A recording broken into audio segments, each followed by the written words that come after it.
Baik, selamat pagi Bapak dan Ibu-Ibu kader sekalian yang terkasih.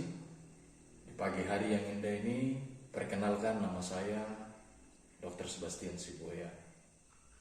Saya bertugas di Puskesmas Keba dan di hari ini adalah tema yang sangat penting untuk Bapak dan Ibu semua dengarkan. Jadi saya mohon perhatiannya Bapak dan Ibu atas apa yang saya sampaikan agar bisa menjadi bekal bagi Bapak dan Ibu semua yang hadir di sini.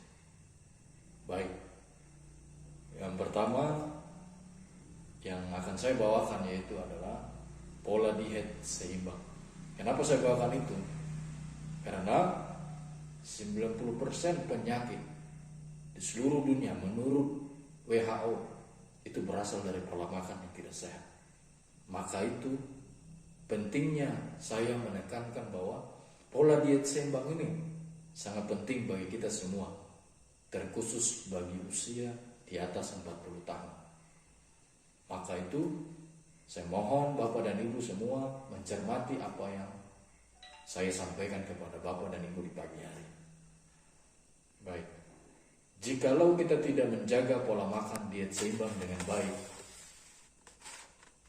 kita akan terkena yang namanya penyakit hipertensi, gula, penyakit jantung, dan lain sebagainya.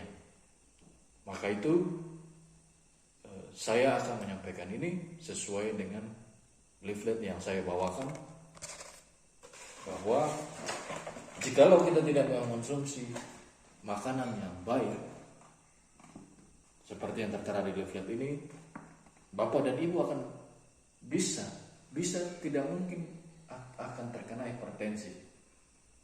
Jadi jikalau kita sudah terkena hipertensi, yang terjadi adalah kita bisa mendapatkan komplikasi, yaitu stroke, gagal ginjal, kebutaan, dan lain sebagainya. Jikalau Bapak dan Ibu tidak mau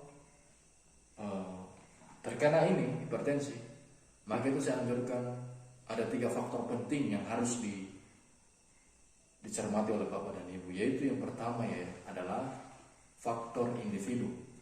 Faktor individu saya tekankan bahwa bisa menjaga pengaturan pola makan, pola makan yang sehat dan gizi yang seimbang. Yang kedua yaitu membatasi asupan garam, gula, dan lemak. Nanti yang saya akan sampaikan bahwa asupan per hari itu menurut rekomendasi Kemenkes itu berapa. Kemudian yang ketiga dari itu adalah banyak mengonsumsi makanan sayur-sayuran dan buah-buahan. Itu yang pertama, faktor individu atau faktor perorangan. Yang kedua adalah faktor keluarga. Budayakan di dalam keluarga itu kalau bisa mengonsumsi makanan sehat dan gizi seimbang. Kemudian juga harus membatasi asupan garam, gula, dan lemak. Yang ketiga yaitu mengonsumsi buah-buahan dan sayur-sayuran. Kemudian nanti di tempat posyandu bapak-bapak dan ibu-ibu semua, yaitu kita harus menerapkan pola pemberian makanan tambahan bagi anak-anak. Yang terakhir adalah melakukan kegiatan demo masak bersama masyarakat. Istilahnya di dalamnya ada, selain ada kesehatan di dalamnya, ada kebersamaan juga. Yaitu yang 3 faktor ini yang penting yang harus diingat Bapak dan Ibu semua. Baik, yang terakhir adalah bagaimana cara kita mengonsumsi gula, garam, dan lemak dengan asupan ambang batas yang telah ditetapkan oleh Kementerian Kesehatan dalam nomor 30 tahun 2013. Yang pertama gula. Gula itu dianjurkan per hari yaitu mengonsumsi sebanyak 10% dari total energi 200 kilokalori atau setara dengan 4 sendok makan atau 50 gram per hari per orang. Kemudian yang kedua yaitu asupan garam. Asupan yang direkomendasikan oleh kementerian, asupan garam yaitu 2000 gram per hari atau setara dengan 1 sendok teh. atau kalau digramkan 5 gram per hari. Kemudian yang ketiga, yang terakhir adalah asupan lemak, di mana asupan lemak itu dianjurkan oleh Kementerian, ambang batasnya yaitu adalah sebesar 20% dari total energi 702 kilokalori yang direkomendasikan oleh Kementerian, atau setara dengan 67 gram per hari. Maka dari itu kita harus menjaga pola makan ini, diet seimbang, agar tidak terjadi komplikasi seperti yang tadi dari awal saya bilang, bahwa adanya diabetes, hipertensi, penyakit jantung, dan lain sebagainya. Kalau bisa dibilang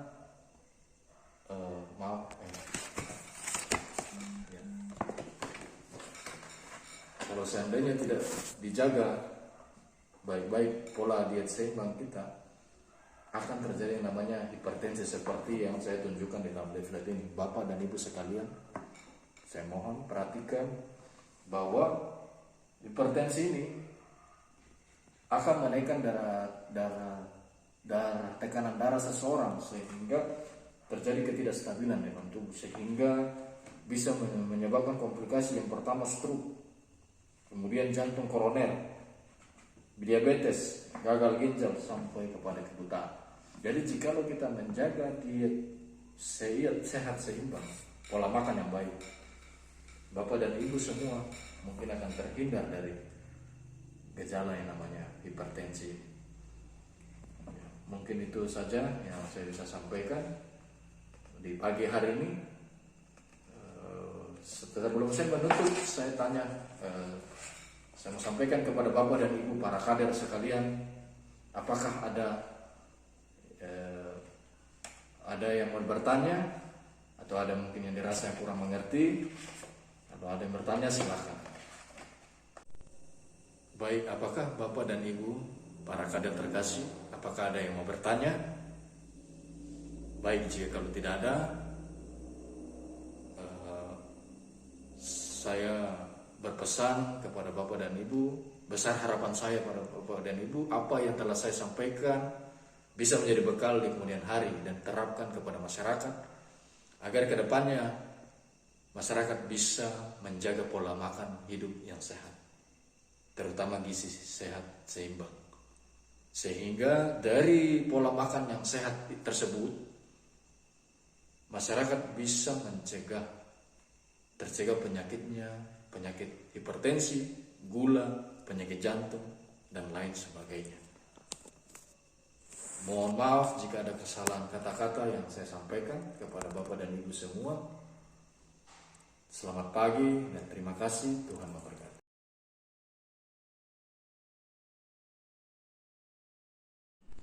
Oke, selamat siang Bapak Ibu kader sekalian. Apa kabarnya Pak? Perkenalkan, nama saya Herman dari Puskesmas Gebar. Saat ini saya akan mengajarkan Bapak Ibu sekalian bagaimana cara pemeriksaan tekanan darah. Oke, saya akan mencoba untuk menjelaskan bagaimana cara kita mengambil pemeriksaan tekanan darah. Oke, adapun sebelumnya saya akan menjelaskan bagaimana apa manfaat daripada kita melakukan pemeriksaan tekanan darah.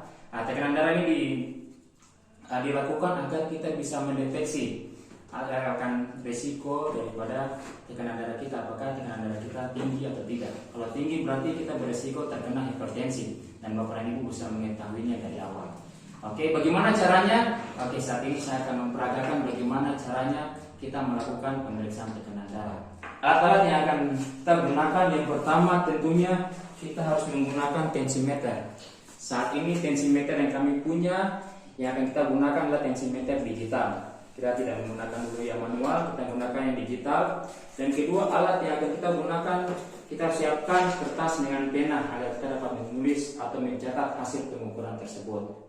Oke, baik, saat ini saya akan coba memperagakannya, dan saya akan meminta bantuan dari salah satu teman kader saat ini untuk membantu saya dalam melakukan pengukuran atau pemeriksaan tekanan darah. Oke, selamat siang Ibu, saya bisa pinjam tangannya untuk melakukan pemeriksaan ya? Bisa. Oke, saatnya kita akan lakukan pengukuran atau pemeriksaan tekanan darah. Yang pertama kita pastikan bahwa alat yang akan kita gunakan ini memang baik adanya. Jadi kita melakukan pemeriksaan baterainya, kita pastikan bahwa baterainya ini berfungsi dengan baik, tidak lowbat, agar ketika pemeriksaan tidak akan ada masalah. Oke, baik, kita memeriksa, ternyata dia sudah baik. Lalu kita pasangkan manset pada lengan orang yang akan kita tensi atau kita ukur tekanan darahnya. Kita pastikan lengan bajunya kita lipat agak sedikit ke atas, ya. Lalu kita balik tangannya, lalu kita pasangkan mansetnya. Oke. Manset berada di tangan, lalu kita rekatkan mansetnya agak sedikit ketat, ya, tepat. Lalu